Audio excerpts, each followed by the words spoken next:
100% Radio.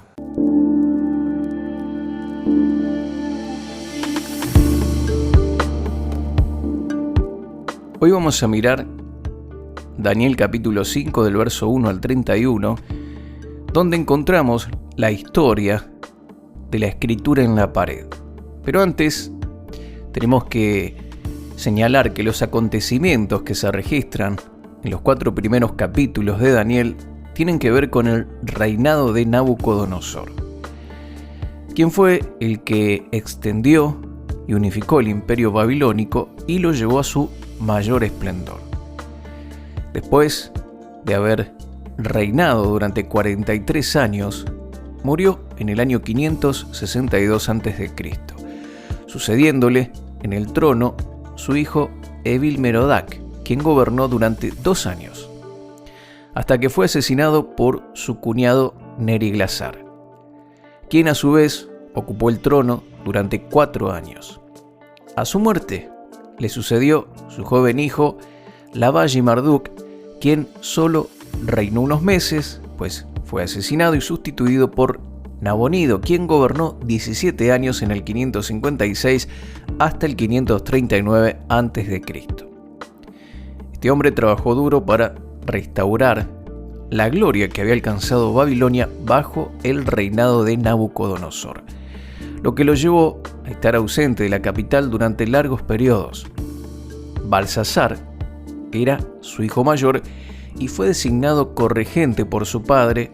Por esta razón es llamado rey en Daniel capítulo 5 verso 1, puesto que ejercía autoridad real a pesar de que Nabonido tenía el trono, quien era su padre.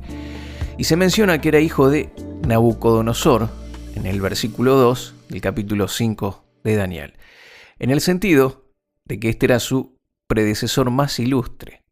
No olvidemos que en el lenguaje semítico el término hijo no siempre se refiere a un hijo biológico. Muy bien, a la luz de todos estos datos podemos concluir que entre el capítulo 4 y 5 de Daniel hay un periodo de unos aproximadamente 23 años en el que varios reyes se sucedieron en el trono. Este fue un tiempo marcado por un deterioro gradual, conflictos internos, intrigas y asesinatos. Mientras tanto, Ciro, el gran rey del imperio medo-persa, se acercaba a la región con la intención de conquistar este gran imperio, el imperio babilónico. El capítulo 5 de Daniel describe la noche anterior a que Ciro entrara a Babilonia y dice así, Daniel capítulo 5, verso 1 al 4, el banquete del rey Belsasar. El rey Belsasar hizo un gran banquete a 1000 de sus príncipes y en presencia de los 1000 bebía vino. Belsasar, con el gusto del vino, mandó que trajesen los vasos de oro y de plata que Nabucodonosor su padre había traído del templo de Jerusalén para que bebiesen en ellos el rey y sus grandes, sus mujeres y sus concubinas. Entonces fueron traídos los vasos de oro que habían traído del templo de la casa de Dios que estaba en Jerusalén, y bebieron en ellos el rey y sus príncipes, sus mujeres y sus concubinas. Bebieron vino y alabaron a los dioses de oro y de plata, de bronce, de hierro, de madera y de piedra. Nos sorprende que, teniendo el ejército medo-persa a las puertas de Babilonia, el rey Belsasar hiciera un gran banquete a 1000 de sus príncipes y que se dedicara a beber vino con ellos. Todo esto nos da una idea de la arrogancia de este Belsasar, el rey corregente babilonio. ¿Por qué estaba tan confiado? Quizás, puesto que su nombre significa Bel, el otro nombre dado al dios Marduk, y protege al rey. Bel protege al rey. Y tal vez, como su nombre significaba esto, él se sentía seguro por ello. También podía estar confiado en que pensaba que la ciudad era invencible, inexpugnable, poderosa. Recordemos que tenía una enorme muralla de 24 kilómetros y un ancho por el que podían circular 4 carros a la vez. Además contaba con suficientes provisiones de grano y había un canal que llevaba el agua del río Éufrates atravesando la ciudad. Otros han sugerido que sí que estaba preocupado por la presencia del ejército medo-persa y que lo que buscaba con esta fiesta era quitárselo de la mente y poder disfrutar durante un rato. O tal vez simplemente había planeado ese banquete para transmitir confianza a su pueblo, demostrar que todo estaba bien, dándoles a entender que no debían estar preocupados por la amenaza. Pero si esta actitud no fuera de por sí imprudente, en medio de la fiesta, Belsasar, con el gusto del vino, es decir, borracho, mandó que trajesen los vasos de oro y de plata que Nabucodonosor, su padre, había traído del templo de Jerusalén, para que bebiesen en ellos el rey y sus grandes, sus mujeres y sus concubinas. ¿Por qué Belsasar decidió usar los vasos de la casa de Jehová? Bueno, no lo sabemos a ciencia cierta. Seguramente pudo haber sido un intento de deshacerse de la influencia de Nabucodonosor, quien había promovido la honra al Dios de Israel. En ese caso estaría mostrando el desprecio que sentía por él y buscaría con este acto hacer que las personas de su reino volvieran a honrar a los dioses de Babilonia. Notemos que el banquete tenía connotaciones religiosas, puesto que en medio de él alabaron a los dioses de oro y de plata y de bronce, de hierro, de madera y de piedra. Estaban allí seguramente. Como muchas personas en nuestros días que se sienten amenazados por el único Dios del cielo y se proponen desprestigiar con todas sus fuerzas el nombre de Dios, imaginando ingenuamente que de ese modo pueden hacerlo desaparecer. Claro está que los dioses de oro, de plata, bronce, hierro, madera o piedra no inquietan a nadie. ¿Por qué? Bueno, porque son fácilmente manipulables, pero todos perciben que el Dios eterno, que está en el cielo, es diferente. Ante su presencia, todos tiemblan. Ante su presencia, todos se dan cuenta de que tienen que dar cuenta y tienen que reconocer que hay bien, que hay mal, que sus vidas posiblemente no estén de acuerdo a la voluntad de Dios. No sucede así con los ídolos de piedra. La actitud de Belsasar implicaba desprecio, arrogancia y rebeldía de manera exuberante. Ya no solo se burlaba del ejército medo-persa que tenía las puertas, estaban a punto de conquistar la ciudad. Ahora también se burlaba del mismo Dios del cielo. Poco se imaginaba que aquella era su última noche sobre este mundo antes de ir a rendir cuentas al Creador, ante ese mismo Dios que menospreciaba en ese momento y que se burlaba. Ahora bien, ¿qué haría Dios con alguien así? ¿Podría alguien insultar a Dios de esta manera y quedar impune? Daniel capítulo 5, versos 5 al 12 dice: En aquella misma hora aparecieron los dedos de una mano de hombre que escribía delante del candelero sobre lo encalado de la pared del palacio real. Y el rey veía la mano que escribía. Entonces el rey palideció y sus pensamientos lo turbaron, y se debilitaron sus lomos y sus rodillas daban la una contra la otra. El rey gritó en alta voz que hiciesen venir magos, caldeos y adivinos, y dijo el rey a los sabios de Babilonia: cualquiera que lea esta escritura y me muestre su interpretación, será vestido de púrpura, y un collar de oro llevará en su cuello, y será el tercer señor en el reino. Entonces fueron introducidos todos los sabios del rey, pero no pudieron leer la escritura ni mostrar al rey su interpretación. Entonces el rey Belsasar se turbó sobremanera y palideció, y sus príncipes estaban perplejos. La reina, por las palabras del rey y de sus príncipes, entró a la sala del banquete y dijo: Rey, vive para siempre. No se turben tus pensamientos ni palidezca tu rostro.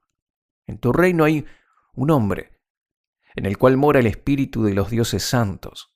En los días de tu padre se halló en él luz e inteligencia y sabiduría, como sabiduría de los dioses. al que el rey, Nabucodonosor tu padre, o rey, constituyó jefe sobre todos los magos, astrólogos, caldeos y adivinos, por cuanto fue hallado en él mayor espíritu y ciencia y entendimiento, para interpretar sueños, descifrar enigmas y resolver dudas. Esto es, en Daniel, el cual el rey puso por nombre Belsasar. Llámese pues ahora a Daniel, y él te dará la interpretación. De repente, un gran alboroto de los comensales, que estaban muy alegres y festejando, de pronto se convirtió en un silencio lleno de temor. Cerca del candelero que iluminaba el salón de banquetes, aparecieron los dedos de una mano de hombre que escribía sobre la pared. Algunos han sugerido que este candelero podía ser uno de los que había en el templo que construyó Salomón y que podía haber sido llevado junto con los vasos de oro. Es imposible saberlo. Pero en todo caso, lo que aquella mano escribió, lo hizo en un lugar visible, donde era visto fácilmente por todos. Podemos imaginarnos el cambio que se produjo en aquella sala. Unos momentos antes todos bebían y reían enloquecidos. Ahora estaban llenos de temor. El mismo rey se levantó de su asiento para ver bien lo que estaba sucediendo y se asustó tanto que se debilitaron sus lomos y sus rodillas daban la una contra la otra. Estaba aterrado. No podía sostenerse en pie. Sus mujeres y concubinas, sus príncipes y sus grandes, ven como ese hombre, que tan solo unos momentos antes se levantaba orgulloso ante el Dios del cielo, ahora estaba muerto de miedo. Y en realidad solo había visto una mano. ¿Qué sería cuando tuviera que comparecer ante el mismo trono de Dios en el cielo? ¿Dónde quedaría su orgullo? Y también el de todos aquellos que hoy tienen la misma actitud frente a Dios. Inmediatamente, del mismo modo que había hecho Nabucodonosor, también Belsasar reunió a los sabios, magos, caldeos y adivinos, prometiéndoles que si lograban interpretar el significado de aquel extraño fenómeno, los recompensaría generosamente. El que lo consiguiera sería nombrado el tercer señor del reino. Pero como ya hemos señalado anteriormente, Nabonido era el rey y Belsasar el corregente. Por tanto, el puesto más alto que estaba libre era el tercero del reino. También sería vestido de púrpura, algo que le distinguiría como miembro de la nobleza, y llevaría un collar de oro en su cuello, una especie de condecoración por haber prestado un importante servicio al rey. Pero una vez más en este libro, los sabios del rey no pudieron leer la escritura ni mostrar al rey su interpretación. Esto solo sirvió para que el terror de todos los presentes aumentara. Todos estaban perplejos y llenos de una gran confusión. Ya era hora de que hubieran aprendido que las respuestas que el hombre busca acerca de Dios y las cuestiones vitales que le preocupan al hombre no las pueden dar los sabios de este mundo. Se necesita el Espíritu de Dios. Él es el único que las puede revelar de forma fiable. El texto dice que no pudieron leer la inscripción. No sabemos la razón de esto, tal vez no era un idioma que ellos conocieran, o se trataba de la forma de la escritura, aunque pudiera ser que sí podían leer la escritura, pero eran incapaces de entender el carácter profético de las palabras. Esto es lo que el apóstol Pablo dijo siglos más tarde en 1 Corintios 1:20. ¿Dónde está el sabio? ¿Dónde está el escriba? ¿Dónde está el disputador de este siglo? ¿No ha enloquecido Dios la sabiduría del mundo? La conmoción que había en aquel salón de banquetes llegó a oídos de la reina. Mucho se ha debatido sobre la identidad de esta mujer, pero lo importante del asunto es que ella había conocido y recordaba bien a Daniel, un hombre que había estado al servicio del rey Nabucodonosor, y esto ha llevado a algunos a pensar que quizás pudiera ser la misma esposa de Nabucodonosor. En todo caso, fue a instancias de la reina que Daniel fue llamado ante el rey Belsasar, y por medio de él Dios iba a proveer nuevamente una fuente de revelación fiable para aquellos monarcas paganos. En este momento habían pasado casi 70 años desde que Daniel y sus compañeros habían sido llevados cautivos a Babilonia. Tenía que ser ya un anciano entre 80 y 85 años para ese tiempo. La mayoría ya ni siquiera le conocería. Fue por la recomendación de la reina que fue mandado a llamar. Notemos que la reina lo conocía bien y se lo presenta como un hombre en el cual mora el espíritu de los dioses santos. Y en los días de tu padre, dijo, se halló en él luz e inteligencia y sabiduría como sabiduría de los dioses, al que el rey Nabucodonosor tu padre, oh rey, constituyó jefe sobre todos los magos, astrólogos, caldeos y adivinos, por cuanto fue hallado en él mayor espíritu y ciencia y entendimiento para interpretar sueños y descifrar enigmas y resolver dudas. Veamos lo que dice el verso 13 al 16. Estamos trabajando en el capítulo 5 de Daniel. Aquí vemos que Daniel es traído ante el rey Belsasar y dice así: Entonces Daniel fue traído delante del rey y dijo el rey a Daniel: ¿Eres tú aquel Daniel de los hijos de la cautividad de Judá que mi padre trajo de Judea? Yo he oído de ti que el espíritu de los dioses santos está en ti y que en ti se halló luz, entendimiento y mayor sabiduría. Y ahora fueron traídos delante de mí sabios y astrólogos para que leyesen esta escritura y me diesen su interpretación, pero no han podido mostrarme la interpretación del asunto. Yo pues he oído de ti que puedes dar interpretaciones y resolver dificultades.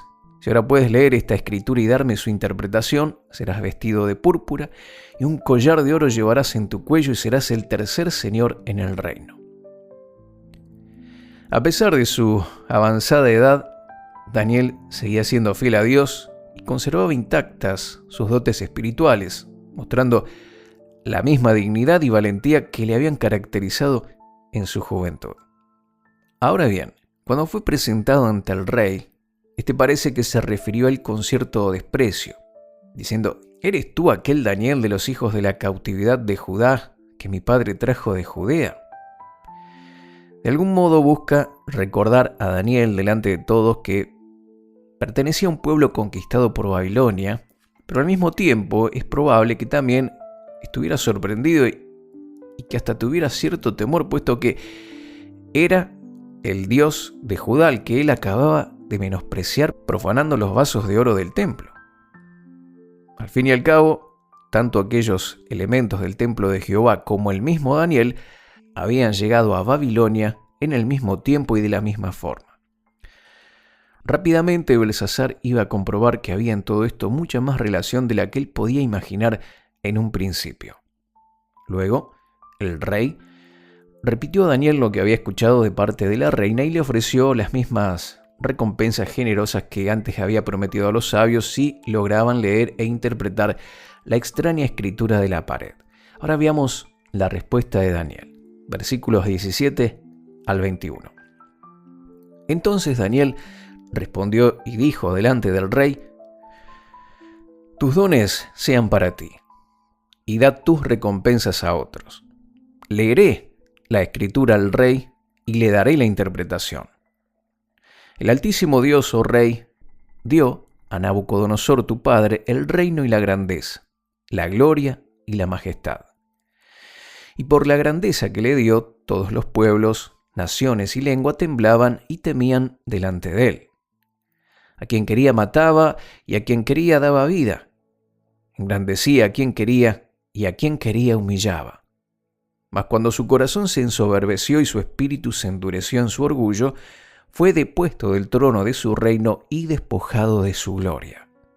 Y fue echado entre los hijos de los hombres, y su mente se hizo semejante a la de las bestias, y con los asnos monteses fue su morada. Hierba le hicieron comer como a buey, y su cuerpo fue mojado con el rocío del cielo, hasta que reconoció que el Dios Altísimo tiene dominio sobre el reino de los hombres y que pone sobre él al que él le place. Aquí Daniel rechaza con cierta dureza la oferta del rey porque sabía que el reino babilónico había llegado a su fin. Y le dice: tus dones sean para ti y da tu recompensa a otros. Este monarca, como todos, estaba acostumbrado a recibir adulación y a comprar los favores de los demás, pero el siervo de Dios no se iba a prestar a esto. Su largo ministerio se había caracterizado por la fidelidad y dedicación a Dios, así como por el desinterés hacia las cosas materiales. Así que prestaría este servicio al rey como siempre lo había hecho, no por las ganancias, por ganancias personales que esperaba obtener a cambio, sino como un servicio al Dios Altísimo que le había enviado. Y aquí Daniel comienza su predicación. Unos momentos antes, nadie habría estado dispuesto a escuchar a este predicador. Solo pensaban en comer, beber y divertirse. Pero de repente Dios había logrado llamar su atención y todos escuchaban con mucha y máxima atención. Daniel empezó por recordar a Belsasar algunas de las lecciones que Nabucodonosor, su antecesor, había tenido que aprender en el trato que él había tenido con el Dios del cielo. Él había llegado a entender, fuera de toda duda, que ese Dios es el auténtico, soberano y que reina sobre todas las naciones, eligiendo los reyes conforme a su voluntad. Había sido él quien dio a Nabucodonosor el reino y la grandeza de las que disfrutó tantos años. Vamos a ver el verso 22 al 24, donde se marca o remarca el orgullo de Belsasar. Y dice: y tú, su hijo Belsasar, no has humillado tu corazón sabiendo todo esto, sino que contra el Señor del cielo te has ensoberbecido. E hiciste traer delante de ti los vasos de su casa, y tú y tus grandes, tus mujeres y tus concubinas, bebisteis vino en ellos. Además de esto, diste alabanza a dioses de plata y oro, de bronce, de hierro, de madera y de piedra, que ni ven, ni oyen, ni saben. Y al Dios en cuya mano está tu vida, y cuyos son todos tus caminos, nunca honraste. Entonces de su presencia fue enviada la mano que trazó esta escritura. Aunque, como Daniel señaló, Nabucodonosor no había llegado a reconocer al Dios de Judá como el soberano, sino hasta que humilló su orgullo y soberbia. Solo después de esto, conforme está escrito en Daniel capítulo 4, el rey estuvo dispuesto a reconocer la grandeza y autoridad del Dios Altísimo. Belsasar estaba al corriente de este incidente. Aquí en estos versículos vemos que Daniel remarca esto y le dice: tú sabías todo esto. Sin embargo, se negó a prestarle atención y rehusó aprender del ejemplo de su antecesor. Por esa razón su culpa era mayor, ya que él, sabiendo todo eso, se había levantado contra Dios, usando los vasos del templo del Dios del cielo para adorar a sus dioses. Así que Dios había decidido intervenir. Su situación era muy grave. Como el apóstol Pablo explicó en Romanos 1, 21 al 25, Belsasar es un fiel representante de muchos otros hombres en todos los tiempos. Como dice esta escritura, pues habiendo conocido a Dios, no le glorificaron como a Dios ni le dieron gracias, sino que se envanecieron en sus razonamientos y su necio corazón fue entenebrecido.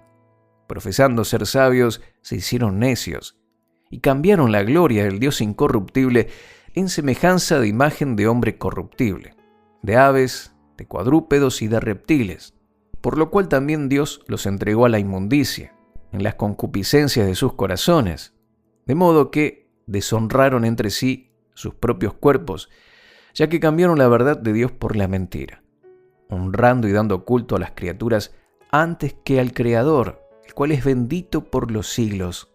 Amén. Así es, amigos queridos, el Dios en cuya mano estaba la vida de Belsasar, este hombre impío se negó a honrarle, y en lugar de eso, daba culto a dioses de oro, plata, bronce, hierro, madera y piedra. Dioses que ni ven, ni oyen, ni saben. Y desgraciadamente el ser humano sigue haciendo lo mismo en nuestro tiempo. Ellos también adoran lo material, lo terrenal, lo perecedero, y no alzan sus ojos al cielo para reconocer que es Dios quien les da la vida y todo lo que tienen. Vamos a leer el verso 25 al 28. Aquí vemos el juicio de Dios. Y dice, y la escritura que trazó es Mené, Mené, Tekel, Uparsin. Esta es la interpretación del asunto. Mené, contó Dios tu reino y le ha puesto fin. Tekel, pesado has sido en balanza y fuiste hallado falto. Peres, tu reino ha sido roto y dado a los medas y a los persas. Como vemos, Daniel hizo notar a Belsasar que lo que estaba ocurriendo tenía una relación directa con la profanación de los vasos del templo. Aquello que había sido una blasfemia contra el Dios del cielo. Esa fue la razón por la que fue enviada la mano que trazó esa escritura. Con ella, como el rey iba a descubrir en un momento, se anunciaba una intervención judicial de Dios con lo que pondría fin a su orgullo, como dice el Proverbio 29:1, el hombre que, reprendido, endurece la cerviz, de repente será quebrantado y no habrá para él medicina. Del mismo modo que en el pasado había hecho con Nabucodonosor, Dios se disponía a quitar a Belsasar de su trono y a entregarlo a otras personas. Eso es lo que la escritura de la pared anunciaba. Veamos la explicación que Daniel dio a cada una de las palabras. En total, el mensaje consistía en 3 palabras diferentes. La primera se repetía 2 veces. Cada una de ellas era un sustantivo relacionado con alguna medida de peso antigua, pero que también se relacionaba con verbos, que son los que Daniel utiliza para interpretar su significado. La idea que nos transmite en conjunto es que Dios anunciaba a Belsasar que a causa de su degradación moral y espiritual, Dios había puesto fin a su reino y lo iba a entregar a los medos y a los persas. Veamos la interpretación. Mené, contó Dios tu reino y le ha puesto fin. Mené es un sustantivo arameo que se refiere a un peso de 50 siclos, pero que proviene de un verbo que significa enumerar, contar, como si se tratara de una mercancía que había sido contada y estaba lista para ser liquidada. Daniel le dice al rey que Dios había contado los días de su reino y la suma estaba completa, de tal forma que estaba preparado para ser entregado. Era una forma de decirle que tenía las horas contadas. Además, el hecho de que esta palabra se repite 2 veces transmite la idea de que su fin era inminente, sí o sí. Belsasar, como muchos otros, pensaba que él era el dueño de su vida, pero iba a descubrir que es Dios quien determina la duración de nuestros días. Tekel, la otra palabra, pesado has sido en balanza y fuiste hallado falto. Tekel es un sustantivo que se refiere a un peso de un ciclo, que son 13 gramos aproximadamente, pero que proviene de un verbo que significa pesar. En la interpretación de Daniel, Belsasar había sido puesto en balanza y hallado deficiente según el sistema de medidas de Dios. En otras palabras, Belsasar era un fraude. Esto nos recuerda que Dios mide la calidad moral y espiritual de cada hombre de acuerdo con los requisitos de su justicia. No es difícil entender por qué Dios encontró insuficiente a Belsasar. Él había profanado los utensilios de la casa de Dios, participó en actos de idolatría y tampoco honró a Dios, sino que se ensoberbeció contra él. La otra palabra, Peres, dice, tu reino ha sido roto y dado a los medos y a los persas. Uparsin es otro sustantivo que designa 25 ciclos y proviene de un verbo que significa romper en 2 o dividir. Cuando Daniel interpretó la tercera palabra, cambió el plural parsin al singular Peres, de cuya raíz proviene el nombre de Persia. Lo que se está anunciando aquí es que su reino pasaría en su totalidad a las manos de la alianza medo-persa. Quizás los sabios de Babilonia sí que habían podido identificar las palabras, pero no pudieron interpretarlas correctamente porque no sabían qué era lo que había sido contado, pesado y dividido. Ahora, tanto ellos como el rey Belsasar entendieron su significado. Y los versos 29 al 31 dicen: entonces mandó Belsasar vestir a Daniel de púrpura y poner en su cuello un collar de oro y proclamar que él era el tercer señor del reino. La misma noche fue muerto Belsasar, rey de los caldeos, y Darío, de Media tomó el reino siendo de 62 años. Podemos estar seguros de que Belsasar no le gustó nada lo que Daniel le acababa de anunciar, pero aún así cumplió su palabra y recompensó al profeta conforme a lo que le había prometido. Entonces mandó Belsasar vestir a Daniel de púrpura y poner en su cuello un collar de oro y proclamar que él era el tercer señor del reino. Pero todo esto era muy efímero. ¿Qué valor tenía ser el tercer señor del reino si ese reino iba a desaparecer esa misma noche? Y así ocurrió tal como Dios lo había anunciado por medio de su profeta. Belsasar se sentía seguro dentro de su ciudad fortificada, pero esto no lo pudo salvar. La historia nos ha hecho llegar el relato de cómo cayó Babilonia. Debajo de los muros de la ciudad corrían las aguas de un canal que les proveía de agua. Ese canal fluía de norte a sur por el centro de Babilonia. Los medo-persas dividieron su ejército, una parte en el norte, por donde el canal entraba a la ciudad, y la otra al sur, por donde salía de ella. Luego, las tropas ubicadas al norte hicieron desviar el agua del canal de tal manera que los soldados pudieron entrar por debajo de las compuertas. Una vez dentro de la ciudad, los príncipes estaban demasiado ebrios para poder defenderla. Belsasar y sus líderes fueron asesinados, pero los demás no sufrieron mayores daños. De hecho, el pueblo babilonio se alegró de la conquista y no hubo oposición. Con la derrota de Babilonia a manos de los medo-persas, se dio paso a la segunda fase de los tiempos de los gentiles que Dios ya había anunciado por medio del sueño de Nabucodonosor en Daniel capítulo 2. Todo esto confirma, una vez más, que Dios es soberano y que Él actúa conforme a los planes que ha determinado sin que nadie se lo pueda impedir. En este punto es interesante notar cómo la profecía de la conquista de Babilonia, descrita por Isaías mucho tiempo atrás, se cumplió con total exactitud.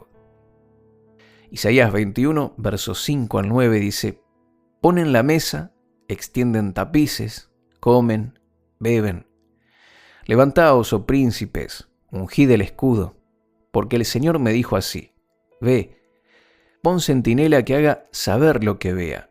Y vio hombres montados, jinetes de 2 en 2, montados sobre asnos, montados sobre camellos, y miró más atentamente y gritó como un león: Señor, sobre la atalaya estoy yo continuamente de día, y las noches enteras sobre mi guarda. Y aquí que vienen hombres montados, jinetes de 2 en 2. Después habló y dijo: Cayó Babilonia, y todos los ídolos de sus dioses quebrantó en tierra. Aquí vemos a los príncipes sentados a la mesa, comiendo, bebiendo, sin hacer caso de las advertencias del Señor para que estuvieran vigilantes. Finalmente fueron sorprendidos por el invasor. Luego, Darío de Media toma el reino. La identificación de Darío de Media ha sido un tema muy debatido entre los historiadores, ya que es una persona de la que no se encuentran datos en los anales seculares de los medos. Además, hay que decir que Darío era un título honorífico que usaban los gobernantes que ocupaban el trono, del mismo modo que lo fue Faraón para Egipto o Abimelech para los filisteos. Para su identificación nos puede ayudar un documento cuneiforme relacionado con la caída de Babilonia, la Crónica de Nabonido, en la que se menciona a Gobrias como el general de las fuerzas de Ciro que capturó la ciudad de Babilonia. Este fue nombrado por Ciro como gobernador de la ciudad y seguramente de la provincia, un cargo que ocupó hasta su muerte un año después. Él pudo haber adoptado el nombre de Darío durante ese tiempo. No olvidemos que el nombre de Darío significa el que sostiene el cetro. Después de él, Ciro de Persia fue constituido como rey de Babilonia, tal como se indica en Daniel capítulo 6, verso 28.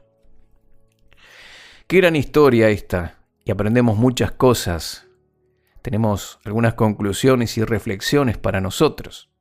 Belsasar es un buen ejemplo de ese tipo de persona que no disciernen lo precario de su situación y que depositan su confianza en cosas que en el momento crítico de su vida no les van a poder salvar. Porque ni la compañía de 1000 príncipes, ni la sabiduría de todos los sabios de Babilonia, ni tampoco sus dioses le pudieron librar de ser conquistado. Este rey proporciona un ejemplo de la forma en la que muchas personas reaccionan cuando se enfrentan con el juicio divino. Buscan la diversión para olvidarse de su situación real y de los peligros que amenazan su vida, llegando incluso a volverse insolentes contra Dios. La persona de Belsasar sirve para ilustrar también la arrogancia de gobernadores y de hombres de negocios poderosos de este mundo que desprecian a Dios. Ellos, al igual que Belsasar, un día tendrán que reconocer que Dios es el único soberano y que todo lo que tienen se lo deben a Él. El fin de la vida de Belsasar nos recuerda también a nosotros que Dios tiene contado nuestros días, juzga nuestras obras y castigará finalmente el pecado. Dios se había revelado a Belsasar por medio de lo ocurrido con su padre Nabucodonosor, pero él no quiso hacer caso. Finalmente, le comunicó su juicio por medio de 4 palabras escritas en una pared. Nosotros también debemos atender a las revelaciones que Dios nos ha dado a lo largo de toda la historia, especialmente por la historia de su pueblo Israel y más aún por la de su propio Hijo Jesucristo. Además, no tenemos solo 4 palabras para conocer su voluntad, sino un libro entero, la Biblia, que nos informa detalladamente de todo lo que necesitamos saber acerca de Dios. La caída de Babilonia, previamente anunciada por Dios, sirve como demostración de que Dios está en el control de la historia de la humanidad. Él tiene la última palabra en este mundo.